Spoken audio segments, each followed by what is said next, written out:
kunti waxaad gebi ahaantiinba halkani waa aayaha janaal ku soo dhawaada barnaamijkayaga falanqaynta ciyaaraha xiisaha leh ee maanta iyo berito oo Super Sunday oo la ciyaari doono. haddii aan ku horeyno qodobada ku maqli doontaan waxaa ka mid ah kooxda kubadda cagta Chelsea oo dhinaceeda dhulka la dhigay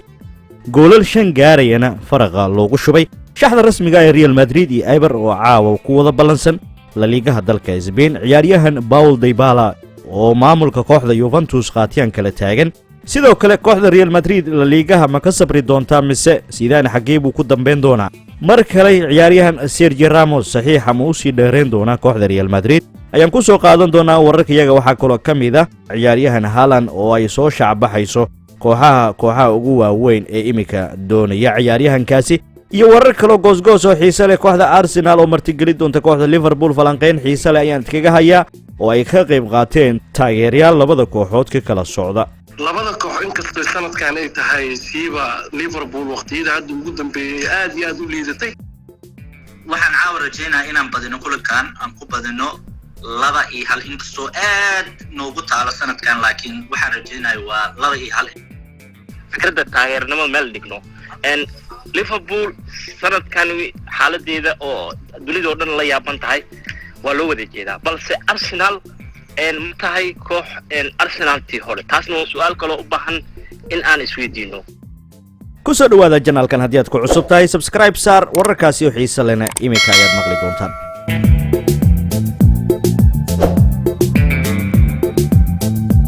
kooxda kubadda cagta ee Chelsea ayaa galabta guuldarro xanuun badan waxay kala soo gaartay kooxda West Brom Albion oo ay marti ku ahayd garoonka Stamford Bridge ee magaalada London. ciyaartani ayaa waxay ku soo idlaatay 2 oo ay la timid kooxda Chelsea halka kooxda kalena ay la timid 5. qaybtii hore ciyaarta ayaa waxaa lagu kala nastay 2-1 oo ay horkacayso kooxda martida ah ee West Brom Albion.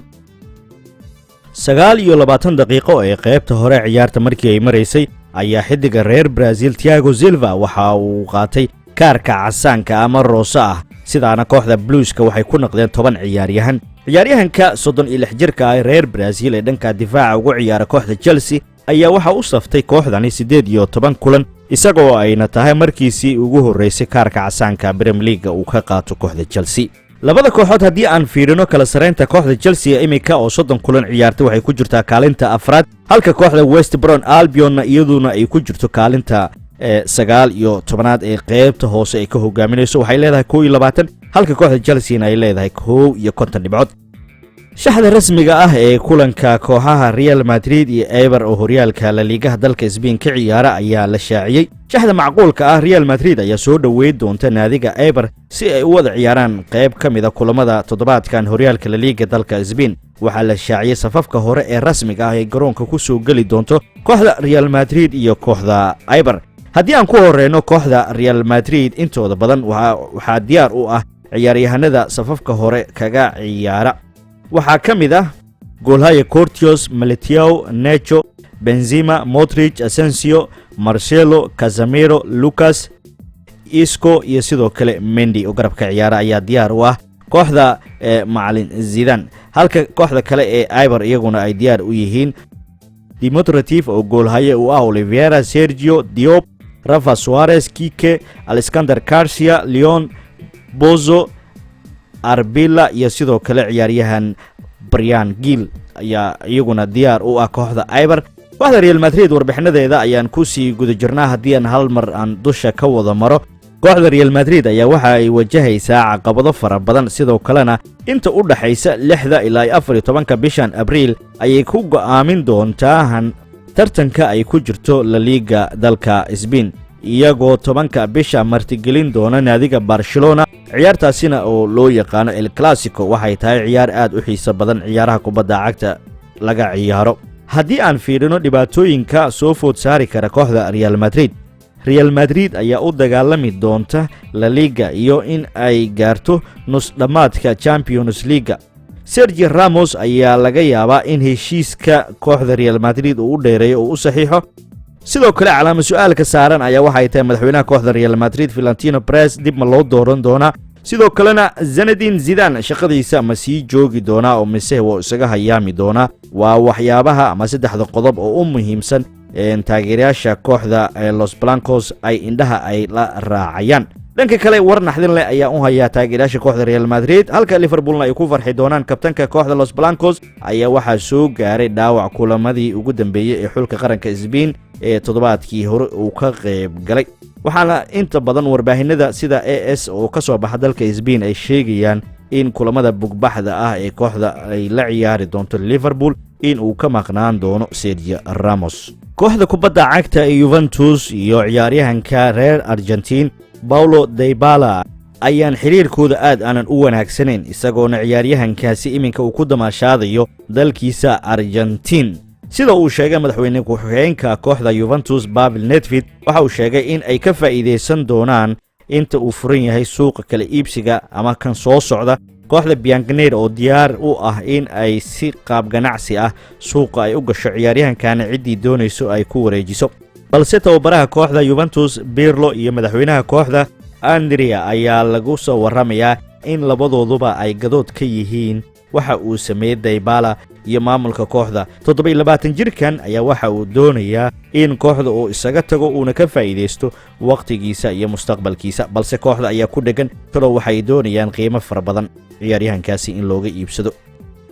laacibka kooxda Borussia Dortmund Erling Haaland ayaa aad loo baadigoobaya isagoo lala xiriirinayo kooxaha kuwa ugu quwadda waaweyn ee ka ciyaara horyaalka qaaradda Yurub. wararka ka imaanaya dalka Spain ayaa sheegaya in Haaland uu imika nafsad ahaantiisa uu doonayo in uu waqtigiisa uu ka faa'iideysto uuna ku biiro kooxda Real Madrid ee ka dhisan caasimadda dalka Spain. wargeyska ka soo baxa ee Sportiga ee AS loo yaqaan dalka Spain ayaa ku soo waramaya in naadiga Los Blancos ay cabsi ka qabto loolanka adag ee uu wajihi doono xidigani 20 jirka ah iyadoo markaa ay doonayaan kooxaha la midka ah sida kooxda Manchester United, Chelsea, Manchester City iyo kooxda Barcelona oo iyadu qudheeda ka dhisan dalka Spain. wargeyska ayaa sidoo kale sheegay in Real Madrid laba sababood darteed ay uga gaabinayso beeca saxiixa ciyaaryahan Haaland iyadoo sababta koowaad lagu sheegay qiimaha xad-dhaafka ah ee kooxda Borussia Dortmund ay ku doonayso laacibkan ayaa la gaarsiiyey 150 milyan oo gini ay kooxda Jarmalka ka dhisan ay ku doonaysaa in ciidii ciyaaryahankani farta u soo taagta miiska ay soo saarto. ciyaaryahankani waxa uu dhashay dalka Norway halka kooxda macallin Zinedine Zidane ee uu hogaamiyo iyaguna ay doonayaan qiimo intaas ka yar ku soo iibsadaan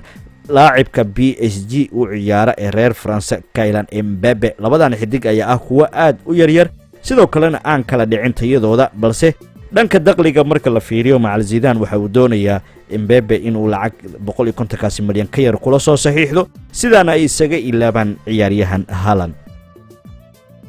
waa tahay daawadayaal dhegeystayaal si aad maqlayseen barnaamijkeena qaybta dambe waxaan ku soo qaadanaynaa falaqaynta kulanka xiisaha leh ee u dhaxeeya kooxaha Arsenal iyo Liverpool.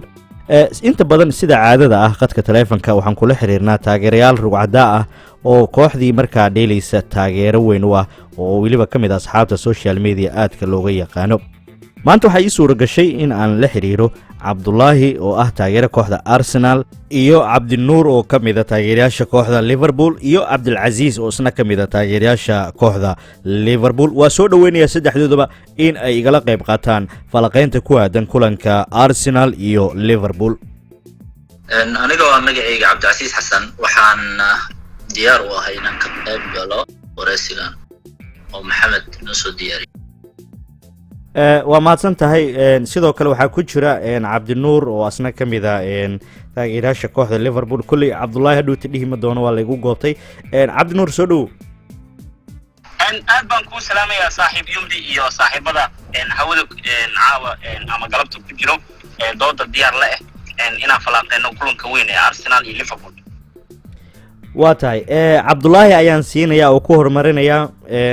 asigoo codkana kor u qaadaya. Cabdullaahi kulanka maanta aad la ciyaareysaan kooxda Liverpool waa kulan xamaasad leh anigoo og taageerada weyn u haysa kooxda Arsenal maxaa ka rajeynaysaan kulanka aad caawa la ciyaareysaan dareenkaaga waa sidee? horta Maxamed badaniga sidiisa horta waa cad iyo madow guusha waa labada dhinac marba koox baa qaadanaysa anigoo ah taageeraha Arsenal run ahaantii anoo u hadlaya taageeranimo waxaan jeclahay inaan badiyo laakiin waxaan ku sheegaya banooniga in aan isku halay karin waqtigayga aan qaadan doono labada koox inkastoo sanadkan ay tahay siiba Liverpool waqtiyada hadda ugu dambeeyay aad iyo aad u liidatay waxaan jeclahay caawa haddii ay ii suurtagelayso in aan sidii la rabay inaan ugu adeego inkastoo banooniga sidiisa uu iska wejiyay badan waxaan kasii jeclaan lahaa runtii marka aan ka hadlayo Liverpool 2-1 inaan ugu badiyo intaasaan ku soo koobaya waa tahay Cabdullaahi waa mahadsan tahay markana sidoo kale waxaa ku jira Cabdilcaziz oo asna kamid ah taageerayaasha kooxda Liverpool Cabdilcaziz soo dhow adiga iyo fikradaada ku aadan kulanka caawa maxamed waa mahadsan tahay waa dhawahay waxaan jeclaan lahaa inaan doodan aan kala qayb galo asxaabtan anigoo taageero weyn u ah kooxda Liverpool waxaan caawa rajeynaa inaan badino kulankan aan ku badino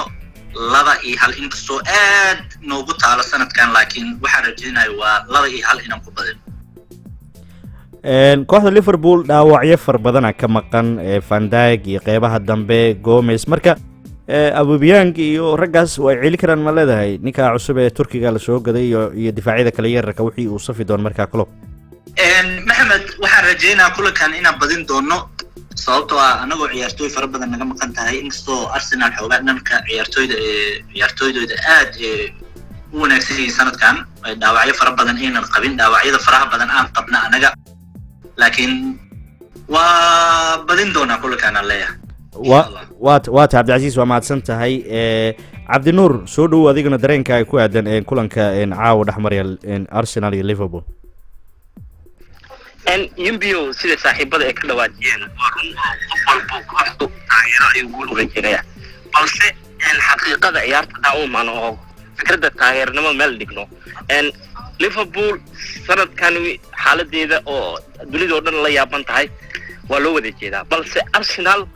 متهي كوح أرسنال تيهوري تاسنو سؤال كلو أباهن إن آن سويدينو أرسنال ما أهن أرسنال تليقاني Liverpool ma aha Liverpool tii sanadihii u dambeeyay Wales sida championki aan ku aragnay 19kii iyo 20kii horyaalka aragnay balse hadda wax walba way dhinaca kale ay ku soo jeedaan oo opposite way marka ani ahaan hataa taageero u hadlo mar walba kooxdeeda ayaa u rajeynaya guusha balse waa tareen ku dheehan taageerinimo balse caawa ciyaartu waa ciyaar adag kooxahana ma ahan kooxo mar walba daafac kala galo oo waa kulanka kaliya adii karo goolasha ugu badan horyaalka laba koox oo top 6 way iska dhaliyaan oo aan ognahay taariikhda kulankan oo kale uu leeyahay Liverpool iyo Arsenal markii laga hadlayo waa tahay Cabdullaahi maxaa ku soo koobaysaa oo ku soo gabagabeynaysaa aan ku soo gabagabeynayaa sida ninkii saaxiibkay uu sheegay labada naadi waa laba naadi ee hadda aad ugu taalo sanadaha dambe hadii la fiiriyo sida Liverpool hadda kulamada hadda ugu dambeeyay maaragtay daciifnimo saayid ka muuqato waxaan jeclahay hadda caawa inay wajiyo badan ay la imaan doonaan waxyaabo badan ay bedeli doonaan cabsida ugu badan ay hayso taas oo because waxa way koox oo maada kulamada ugu dambeeyay dhan natiijo xumo la kulmaysay laakiin waxaan jeclahay ayadoo taas ay tahay natiijadooda inay sii xumeeyo in kasto Arsenal la isku halay karin oo aniga aan taageeraan aqaano ma dhihin waa guuleysana laakiin waxaan jeclahay inay guuleysto Arsenal la Liverpool la toormayso waxa uu maleeyo doona ugu badnaan hadii aan badiyo inay isku garab dhici doonaan marka insha Allah intaas ku soo koobaya dhankii kale Cabdinuur adiguna maxaa ku soo goobaysaa oo aad ku soo gabagabeynaysaa saaxiib yumbi waa sida ka dhawaajisay Liverpool hadii caawa laga badiyo micnaheedu waxa weeyaan rajadii toofooga iyo ama afarta sare sanadkan inay ku dhameysato oo ay ahayd awalba 90% rajadii oo dhimatay in ay toos u dhiman doonto balse caawa isbuucan aan ognahay Champions League inaan dheeleyno Real Madrid oo adag oo xibaalkan adag naga dhaxeeyo aan la kulmeyno ciyaartooyda qaarkood oo in la nasiyo lama filaan ay noqon karto balse aan waxa aaminsanahay